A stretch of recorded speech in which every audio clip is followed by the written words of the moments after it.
Alors, tu es Pierre, et sur cette pierre, je commencerai la troisième partie de l'émission. Alors, Pierre, tu as eu l'occasion, on disait tantôt, tu as deux rapports, comme tes activités principales sont de la photographie, parce que, enfant, tu n'étais que photographe, tu es devenu vigneron sur le tard. Oui. Non, je confonds avec Jean-Jacques Hano qui me racontait ça. On ne parle que de photographie. C'est pas toi qui as fait la pub Crunch? Ouais, d'accord, donc tu n'es pas Jean-Jacques Hano. Donc, pour reviendre, donc cette photo-là, qu'on voit, pour le coup, c'est bien, on a le sens de l'illustration, c'est la photo que tu as, c'est la seule photo finalement que tu es Jack, toi. Non, il doit y en avoir d'autres. Il doit y en avoir d'autres dans les archives qui ont été prises à l'occasion de diverses rencontres quand il y avait toutes sortes de manifestations, des choses sur les culturelles dans le département. Quand il y en avait, oui, bien sûr. Par exemple, je ne suis pas certain, hein, mais des choses genre Nuit de la Saint-Jean, je ne sais pas. Oui, c'est bien le genre, c'est assez catalan pour qui oui, j'ai d'autres photos. Alors, tu le rencontres quand? Tu ne le rencontres pas la première fois pour cette photo, je suppose. Non, je ne sais pas quand je le rencontre. Ah bah, ça commence bien ton histoire.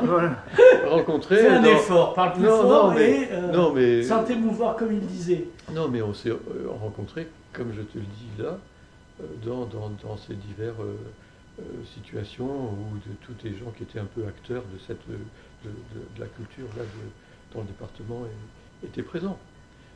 Est-ce que tu parles avec lui ou tu le croises juste? Parler un petit peu, mais sans plus. Et puis on savait qu'il était prof au Beaux-Arts. Prof de culture générale. Voilà. Et or, cette école de Beaux-Arts, elle avait cette grande, pour moi, qualité, qu'il y avait une section photographie. Oui, je m'en souviens très bien. Et puis, elle avait un avantage, c'est qu'à l'époque, elle existait. Voilà. Et qu'elle avait allé avoir plus de 100 ans au moment où on l'a fermée. Et donc, moi, je connaissais des gens qui étaient plus jeunes que moi, qui étudiaient là la photographie. Ouais. Alors, ils venaient de temps en temps à l'atelier, parce que, ils venaient prendre différents conseils, choses comme ça. Alors, sa présence là, à l'école des Beaux-Arts, ça comptait, puisqu'il l'avait comme prof. Oui, et culture générale, ce qui fait que c'était à son image, il embrassait un large spectre. Et oui. Et je ne parle pas de James Bond, évidemment. Alors ça, je ne sais pas comment il abordait la photo à ce moment-là, dans son enseignement, je ne sais pas. Mais en tout cas, c'était présent, ça. Tout le monde le connaissait dans cet exercice. Enfin, des gens que je fréquentais là, c'était plus cet homme-là que la présence à l'indépendance. Oui, il y avait l'exercice nécessaire d'introduire la photographie. Mais oui. Juste à ce moment-là, un peu partout. Ça a été quelque chose à ras-de-marée. Oui, qui était, alors parce que historiquement c'était un truc particulier, parce que rien que les appareils coûtaient cher. Je pense aux Hasselblad. Mais il n'y avait pas que ça. C'est au-delà de ça. C'était au-delà de ça, parce que je pense qu'il y avait une fatigue. Il y avait dans l'art une sorte de fatigue qui commençait à s'installer. Et donc, la photographie venait là et occupait d'ailleurs le terrain. Ce qui fait même que les prix, par exemple, les prix de photographie allaient au-delà de l'art. Et celui évidemment qui a initié ça, en plus ça c'est un parent, c'est Edward Steichen, c'est un parent à moi qui était à New York, qui a introduit la photo au musée. C'est les grands bouleversements. Les grands, avec photographe de Man of Life. C'est le moment. Grand. Mais ça c'est une période charnière avec le grand développement du festival d'art et tout ça, la photo vraiment reconnue. Les années 70. Toujours dans cet effet. Et évidemment, ça c'est très intéressant, c'est comme quand on regarde comment l'histoire de l'imprimerie. comment, par exemple, l'imprimerie, partant de Mainz, c'était à côté de chez moi, Ouais, comment, après ça allait à Strasbourg, etc. Et ça a fini beaucoup plus tard à Venise, où ils ont été d'excellents imprimeurs, éditeurs, etc. Mais là, c'est pareil. Et à Perpignan, comment ça pénètre? Ça, c'est intéressant. Comment, par exemple, ton travail peut pénétrer dans les territoires? C'est magnifique, quoi. On a du mal à le resituer aujourd'hui, mais à ce moment-là, quand la photo rentre dans les musées, oui, mais c'est comme la BD qui est rentrée dans les musées. À un moment donné, bon, c'était un outil de démonstration, c'était pratique pour la police. Il y a une chose assez intéressante, c'est que tu parles de l'entrée de la photo dans les musées. Je ne sais pas si tu te souviens, il y avait des photos dans le train. Oui, c'était fantastique. Ça, c'était fantastique. C'était d'ailleurs un institut officiel français, je ne sais plus comment ça s'appelait, qui devait, Dieu Z par exemple, Dieu Z, des gens ont confié la photographie pour les territoires. Et c'était magnifique, tu étais dans un train, tu regardais les photos. Moi, ça m'a marqué. C'est encore autre chose. Les voyages avec il y a une intimité chez toi. Ta voix, sa voix, il y a un recul, il y a quelque chose dans les grilles, dans le retenu. Donc, comment le montrer?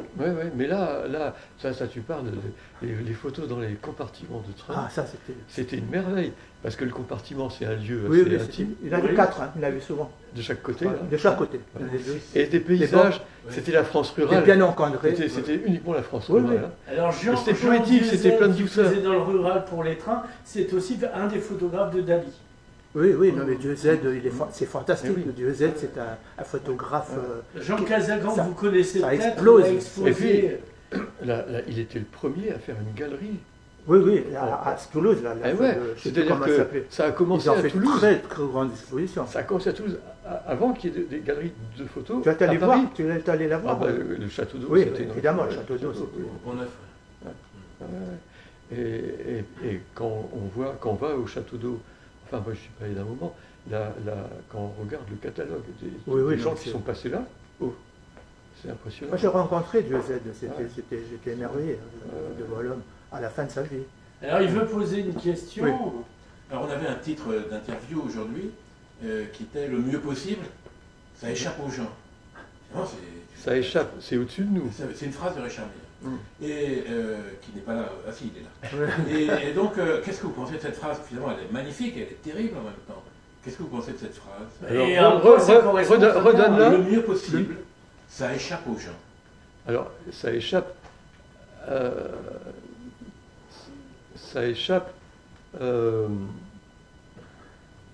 ce qui est problématique... Oui, ça t'échappe, apparemment.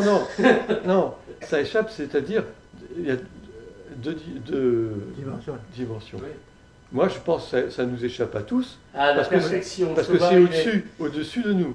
Et voilà, il l'a placé, Dieu, il l'a placé. Je suis désolé, mais à partir du moment où tu travailles une discipline artistique, tu dois être guidé. Chez toi, c'est encore plus complexe, parce que le mieux possible, il est en toi. Moi, dans tes photos, il y a quelque chose, beaucoup de toi, Ça, c'est un beau compliment. Oui, non, mais qui... Tu pourrais faire carrière dans la photo, c'est ce qu'il est en train de te dire. Non, mais comment dire, qui ne crie pas.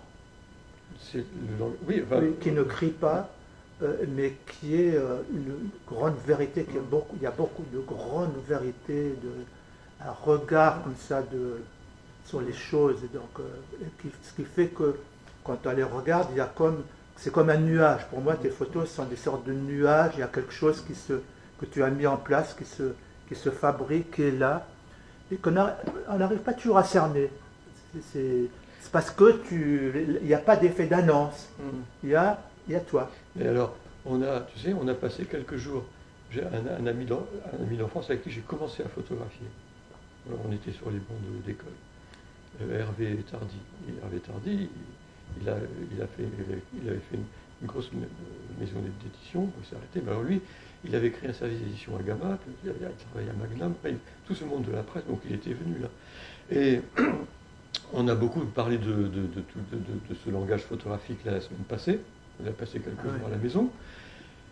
Et tout à l'heure, vous l'avez abordé la question là, par rapport à ce que Jacques Carrel cherchait à faire un peu le lien entre les œuvres produites et les personnes qui se cachaient derrière. Et à Hervé, j'ai beaucoup abordé la question. Pour mieux faire oublier qui se cachait derrière lui. Alors, si tu veux, ce qui est dans le langage photographique, il me semble particulièrement, le lien, la cohérence doit vraiment exister. Pourquoi? Parce que la photographie, c'est une évocation du réel. Oui. Et du fait que c'est le réel, quand on regarde, quand des photos nous touchent, on ne sait pas exactement comment ça marche. Oui. Si une image nous touche, c'est que ça marche un peu comme un roman. On est aspiré dans cette histoire-là. Et on est aspiré un peu, soit comme la personne, s'il y a un personnage qui figure là, soit comme le photographe. On pourrait être les deux. Mais c'est comme un roman, ça nous emmène dans cette histoire-là. Et là, comme quand on lit une photo, on lit le réel. Et de ce fait, là, c'est pour ça, je pense, qu'à un moment donné, quand des images nous touchent, on veut connaître la personne qui se cache derrière. Je pense. Et il doit y avoir un lien. Et si tu vois que quelque chose là ne marche pas, parce que à ce moment on dit non. Par exemple, on a parlé avec Hervé, un photographe qui a fait peu de photos, parce qu'il a arrêté assez jeune. C'est Cartier-Bresson qui l'avait repéré. Et il est argentin, je crois. Sergio Larraín. Il est bon. Je me trompe s'il est chilien ou argentin. Je crois qu'il est argentin. Et il a fait très peu de photos. Il y a une image de lui, 2 petits enfants de dos à Valparaiso, là. Un truc, une photo. Donc c'est au Chili. Oui, mais il voyageait. Donc ah. mais je pense qu'il est. Je dis des bêtises, je pense qu'il est chilien. Et cette photo-là, elle est tellement, comment dire ça, enfin, c'est très doux, c'est paisible. Et quand on voit cette photo, on a besoin de connaître sa vie à lui. Et sa vie, elle est tout à fait en lien avec cette photo. Il n'a pas connu le coup d'État. Ah non, mais lui, il est mort il y a longtemps. Pas le 11 septembre, enfin, tu vois ce que je veux dire, Marion. Bon, le mieux possible, ça échappe toujours aux gens. Alors, le mieux, non, ça nous échappe forcément puisque c'est au-dessus de nous. Oui, bon, lui, il a considéré que... On tend vers. Mais on n'a pas le droit de dire, il ne faut pas dire, ça échappe parce que certains comment dire ça, on doit, moi je ne voudrais pas que ce soit lu comme quelque chose d'une façon ou d'une autre élitiste. Ça ne faudrait pas comme ça. Non, c'est parce que ça nous échappe. Alors après, soit on essaye, donc on a le but, c'est le travail des éditeurs. Je crois que les choses échappent temporairement. De toute façon, même les choses qui nous échappent à un moment donné, c'est ça, ce qui est beau dans la culture, c'est qu'il y a une sorte d'imprégnation, les choses sont mises sur le territoire, comme une éponge, et on a le temps. Oui. Et tout d'un coup, ceux à qui ça a échappé, tout d'un coup, ils mordent à l'intérieur, ils regardent, et ça leur amène quelque chose. Évidemment, il y a tout un travail, C'est pour ça qu'avec vous trois, le mieux possible, avec Jacques Carrel, ça ne nous échappe pas. Voilà, le lien entre vous tous, c'est ça. Le mieux possible, le mieux possible, ça veut dire... Il en faudra d'autres. Il y a certainement des tas de choses qui nous échappent chez Jacques. Hein. Ah oui, chez Jacques, oui, non, mais tu as fait du mieux possible pour les éditions du Trabucaire, de même que Richard pour son travail multiple, de même que dans le vin et pas en vin, pour le camarade. Ouais, mais le vin, enfin ça correspond, il y a des critères un peu, je dirais, de goût, dégustation, des démarches sensorielles. Alors on peut dire ça c'est équilibré, ça c'est pas équilibré, encore que c'est culturel ça. Parce que tu vois, des rancio secs, on peut dire, pour certains ça ne sera pas équilibré. On a ça à l'apéro. Voilà, mais dans une démarche sensorielle, si ça intervient, notre histoire à chacun, le contexte des goûts qu'on a connus historiquement, depuis l'enfance, tout ça, ça compte. Mais dans le langage, dans les langages graphiques, par exemple, pourquoi tu es ému par le dessin d'une lettre il aime beaucoup la typographie. C'est encore plus, c'est pareil, mais c'est encore plus compliqué. Ça serait bien de laisser parler Marie-Ange. Ouais, non, tu as quelque chose à dire. Elle le fait super bien, le silence. C'est des heures de répétition. Hein. Non, mais tu veux que je dise... Si je le savais, je te poserais pas la question, d'une. C'est vrai qu'il y a chez Jacques une fascination pour la typographie, pour les mots, mais c'est pas que la typographie, parce qu'à travers la typographie, il dit quelque chose. Mais dans la typographie, puisque...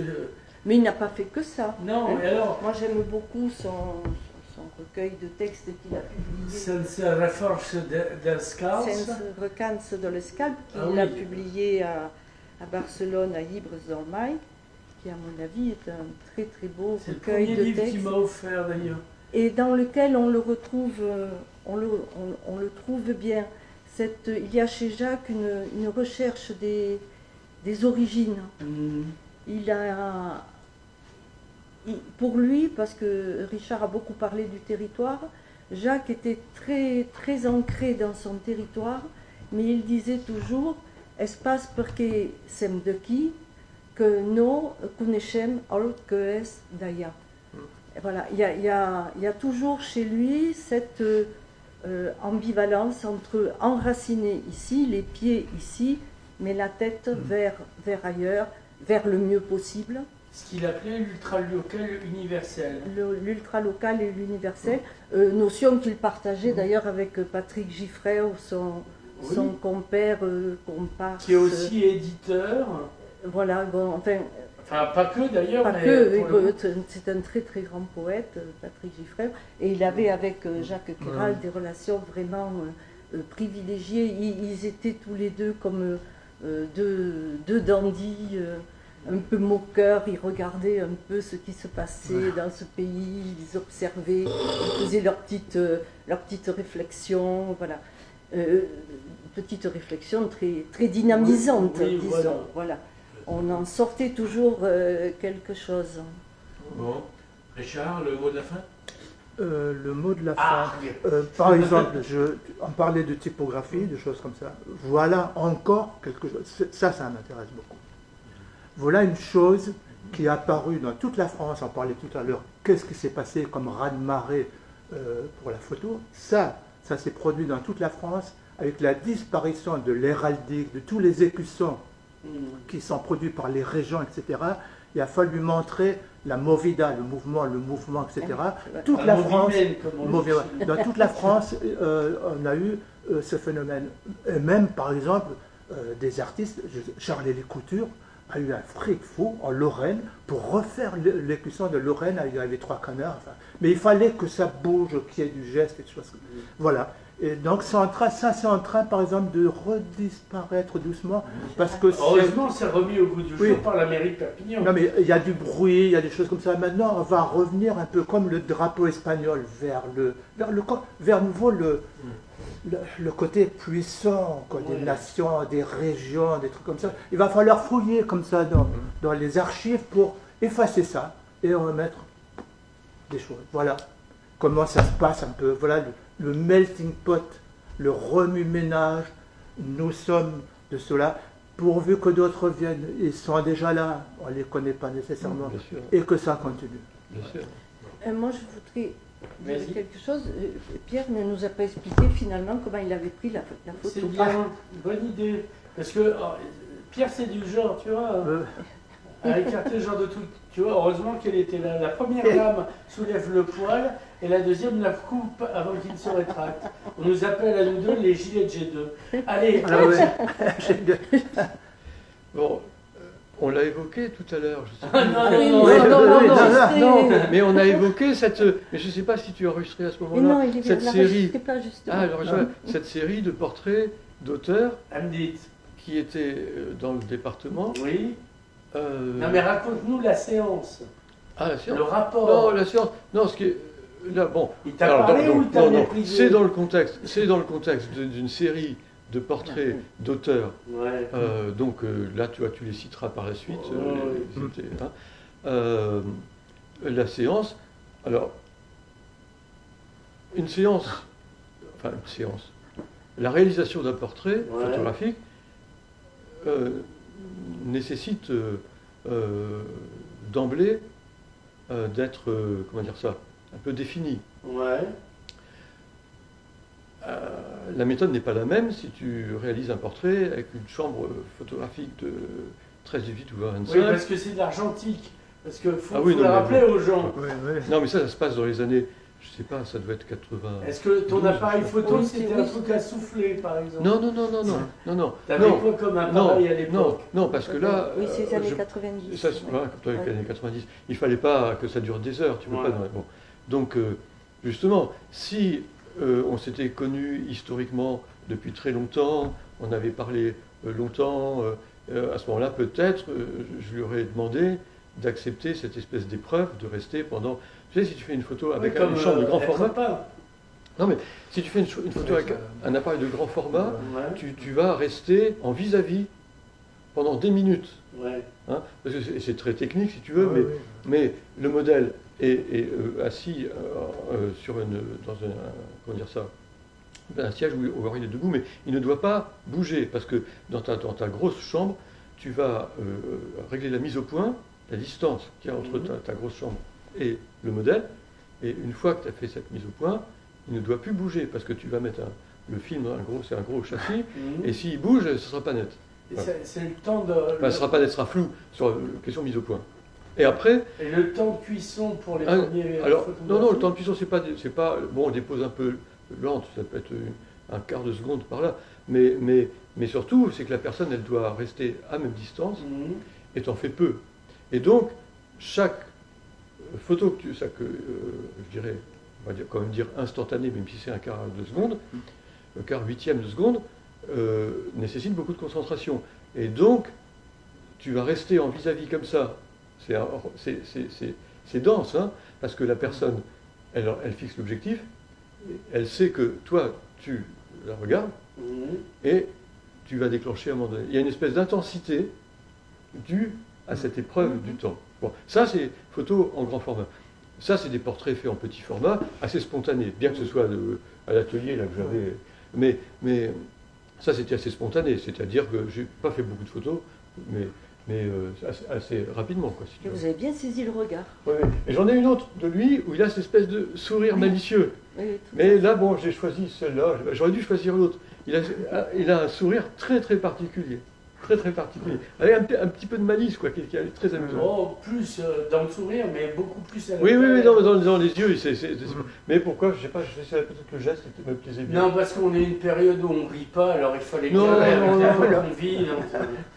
Non, il y a des gens qui refusent comme ça que des gens sourient sur des photos, c'est pas mon genre. Ah oui, notamment sur les photos officielles où interdit de sourire. Ouais, non, mais là, c'est parce que la composition me plaisait bien, celle-là. Voilà. Bon, ben, monsieur, dame, on vous remercie d'être venu. Je vais nous chercher le... Voilà, c'est le temps du rancio.